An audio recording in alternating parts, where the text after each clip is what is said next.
At the height of our careers, it was the tail end of a World Cup match. Not a single goal had been scored in over an hour. I was exhausted in the midfield, my spirit worn down by endless passes to the offense that all ended up unsuccessful. Andres, defending, was equally desperate. We both knew that the next goal to be scored would likely be the last and only goal, the deciding factor of the entire match. It all came down to just one moment. I slipped, but I lost my footing at the worst moment possible.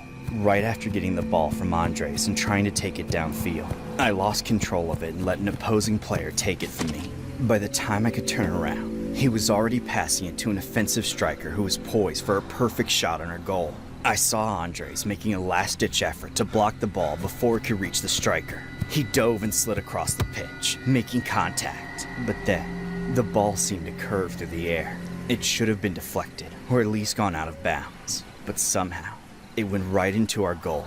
Nobody saw it coming. Our keeper didn't even have a chance. He never expected Andres, our best defender, to score an own goal. The enemy team began celebrating. The entire stadium screamed, sounding like the deepest pits of hell. We were never able to recover. No matter how hard we fought for the remaining minutes, it didn't matter. We lost. Our campaign for the World Cup failed in just one moment. After the match, not even our teammates, as impeccable as their sportsmanship was, could bring themselves to console us. They knew as well as we did. This was more than just humiliation. Our lives were at stake. In our country, there were bigger forces at play than the police, the government, or even the military. The most powerful entity in our country was the cartel. They had bet untold millions on us winning that match. It was the worst-kept secret of our team. Because of me and Andres, they had lost all that money. We knew we'd be paid a visit, but we could only wait and see what our punishment would be. Andres and I tried to go home together, thinking it would be safer. All it really did was make it easier for the cartel to grab us both at the same time. In the middle of the night, our car was blockaded and forced to stop. The driver was held at gunpoint and dragged down. Then, someone else got behind the wheel and began taking us somewhere entirely different. Eventually, the car came to a stop. Then, without warning, we were both ripped out, guns pointed at our heads. They screamed at us, kicked us and beat us, dragging us across the ground and tying us up by our necks. We saw a ring of cartel soldiers and bodyguards surrounding the three of us, me, Andres, and the masked executioner standing between us with a razor-sharp knife. We were in some kind of warehouse that smelled of death. The ground beneath us was stained with blood. This was the place they took people to kill them. Now, before I slit both of your throats, my boss wants to know, did you do it on purpose? Did you rig the game? Or are the two of you both just incompetent failures? We didn't rig the game. We would never betray you, we swear. We swear? Tell me, does he speak for both of you? Yes, sir. It was an honest mistake. Please don't kill us. We'll never screw up like that again. We'll never even play again. Just please let us go. I actually believe you. Does that mean you'll let us go? No. It means I only get to kill one of you. Wait, no, please, it's my fault, stop! Take care of my family, brother. Andres! I tried to look away, but the bodyguards came behind me and forced me to watch. He brought the blade up to the very edge of Andres' scalp. Then, that sadistic monster sliced down to the bone. He grabbed the cut he had made, forcing two thumbs underneath the skin. Then, he began to pull Andres' face off of his skull. Andres made sounds no human could imagine as his face was ripped away from him. He had gone unconscious, but was still alive. They left me there, forced to look at Andres as his lifeblood flowed from the absence of his face, occasionally regaining consciousness every few minutes, just to choke on his own blood again, and beg for mercy with no lips, until he finally stopped moving. I wasn't found until dawn, when passers-by were finally sure it was safe enough to untie me without the cartel coming back. When the news hit, the country was mortified, but not at all surprised. The brutal killing of Andres was his punishment for the own goal he scored, and my punishment was to watch it unfold. Everyone knew the cartel was responsible, but to this day, no justice has ever been served, and I have never been able to stop thinking about it. He scored during Colombia's unsuccessful 1994 World Cup campaign. A bodyguard for a crime cartel that had allegedly bet heavily on the team confessed to the crime. The man who pulled the trigger was Humberto Munoz Castro. He was convicted of the 1994 murder and served only 11 years of a 43-year prison sentence.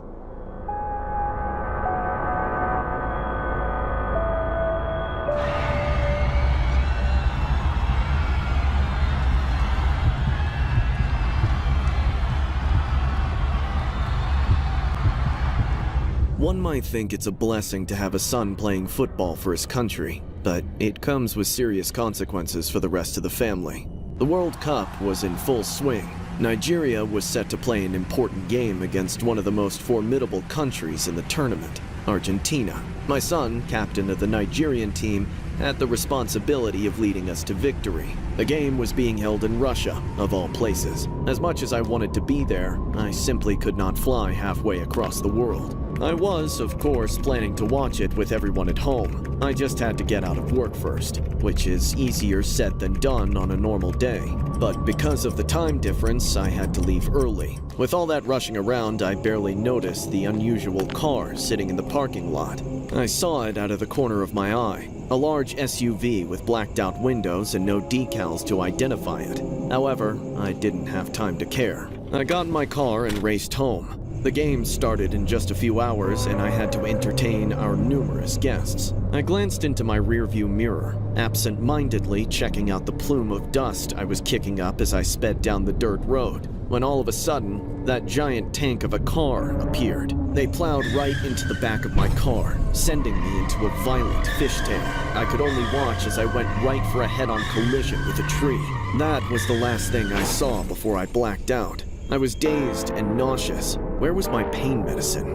What kind of hospital was this? But the more I began to see, it became clear I was not in one at all. I was laid up in a bed, but a filthy one, and I was handcuffed to it. An armed guard stood at the only entrance. He whistled as he noticed me waking up, prompting more men with guns to flood the room. I had been kidnapped. They didn't want me. They didn't even want my money. They wanted my son's money. I was a ransom. If they didn't get what they wanted, they were more than happy to shoot me, my son, or anyone else in the family. Then, they handed me my cell phone and told me to make a call. Hello, Dad? This is, not a great time. The match is about to start, and I need to focus. God. Never mind that crap, boy. I've been kidnapped. What? No. Dad, this isn't funny. It's not a joke. Listen to me. Don't tell anyone about this, or they'll kill me. Understand? Yes, I understand. I won't tell anyone. What do they want? They want 50 million naira, delivered within 3 days, or I'm dead. All right, I can swing that.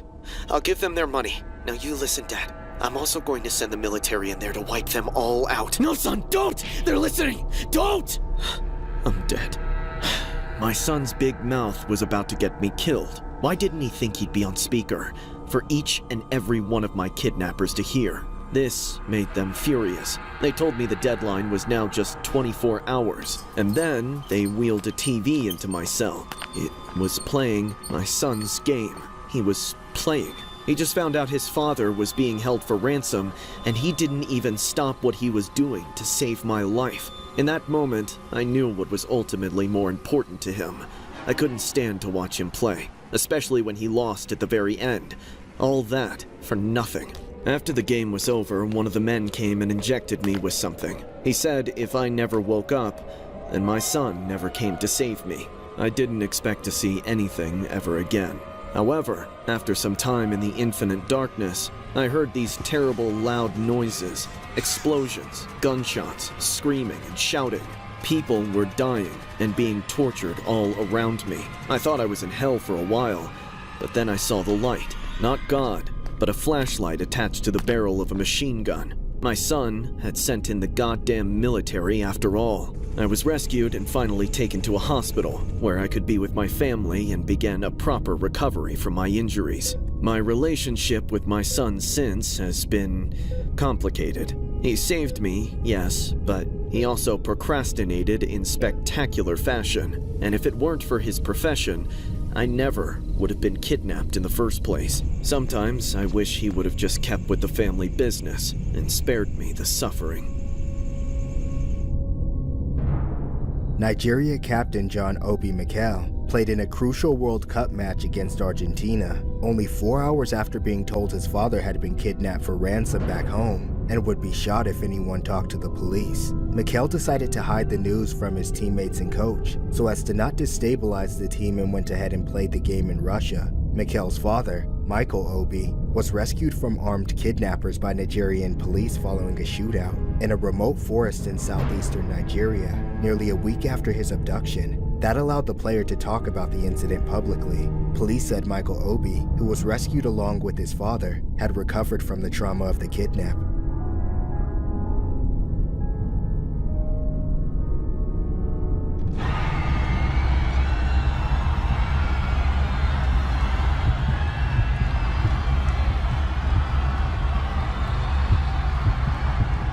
Growing up in a small village, my siblings and I didn't have a clear path to success, but that didn't stop my brother from dreams of becoming a renowned football player. We all supported him, hoping he would someday make it to the World Cup, despite how unlikely it was. As I grew up, I eventually moved away for school, but I came back home to watch my brother's games whenever I got the chance. He played pickup games almost every day, where multiple towns and villages all came together to make a real event out of it.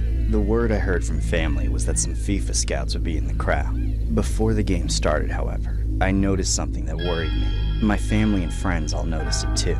The referee for the match was someone from our village, another skilled football player, but nowhere near the same level as my brother. He hated my brother for that, always jealous of his ability. We were all concerned he might try to sabotage my brother's performance that night. There was little we could do about it either way, but we kept a close eye on him all the same. Once the match began, we watched from the crowd, holding our breath and cheering for my brother. He was playing like a madman, somehow completely in the zone, but at the same time, out of control. I'd never seen anything like it with my own eyes. The way he was moving, he could have taken the World Cup himself as a one-man team. Then, out of nowhere, the ref blew the whistle. The match came to a halt. Everyone looked to see what the stop was for. Then, he pointed to my brother and sent him off the field. Everyone was in shock. All the players were on their feet. The ball was in bounds and everything had been played fair and square. And my brother seemed to feel this truth in his bones as he refused to leave the pitch and instead stormed up to the bastard ref. Nobody could hear the words they exchanged, but whatever was said, it made my brother finally lose his temper. He pushed the ref back, shocking everyone again, ready to pummel him into the dirt.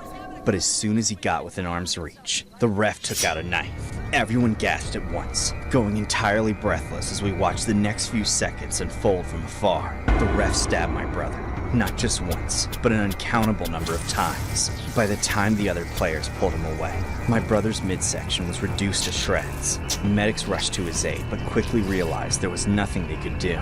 They covered him up, moved him onto a stretcher, then hurried off with him. My family saw this all unfold in a state of disbelief. The ref, still soaked in my brother's blood, blew the whistle and started waving his hands at the players. He was actually ordering them to resume the match, right after killing one of them right in front of everyone. All at once, we descended onto the field. There was no thinking, just a bunch of animals. Dozens in the crowd followed us. Our rampage was unopposed. I reached the ref first. I broke that bastard's jaw in a single blow. The ref screamed and collapsed, looking back up at us. No more. I'm sorry. You deserve a lot more than that, you piece of shit! Break his legs! He killed my boy! Tear him apart! No, please, don't hurt me! Then, a stone flew in from the sky and struck the ref. Nobody saw where it had come from, or who had thrown it. But within a few seconds, dozens more started flying in. That's when all hell broke loose. My cousin ran forward through the storm of stones, grabbing him by the ankles. He was quickly assisted by a complete stranger who helped him tie the ref's feet together. Then they began dragging him off the pitch. He was taken to a gravel lot. More stones there. Without yielding for even a second, the crowd hurled stones at every inch of his body, as hard as each of them could. I was part of it. I helped start it, and I didn't want it to stop. But soon enough, the ref was dead, but there was still rage in us. Weapons and tools appeared. A machete. The ref's head was placed upon a boulder, and we all watched as an old farmer hacked at the neck, chopping with that dull, rusty chip machete until the head was severed clean from the body.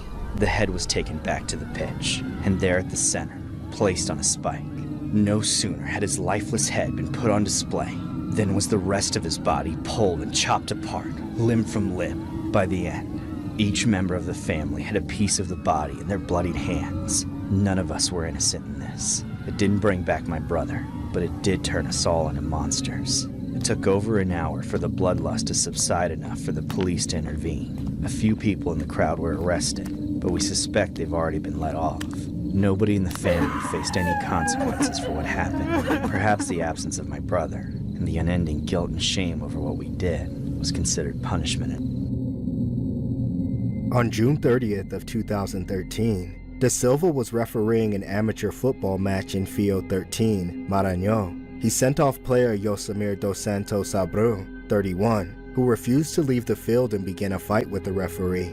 Abreu threw a punch which prompted De Silva to draw a knife from his pocket and repeatedly stab Abreu. Abreu died on the way to the hospital. When fans watching the game, including Abreu's friends and family, found out about his death, they invaded the pitch and stoned De Silva before decapitating him and brutally putting his head on a stake in the pitch. Police Chief Walter Costa was quoted as saying, "One crime will never justify another."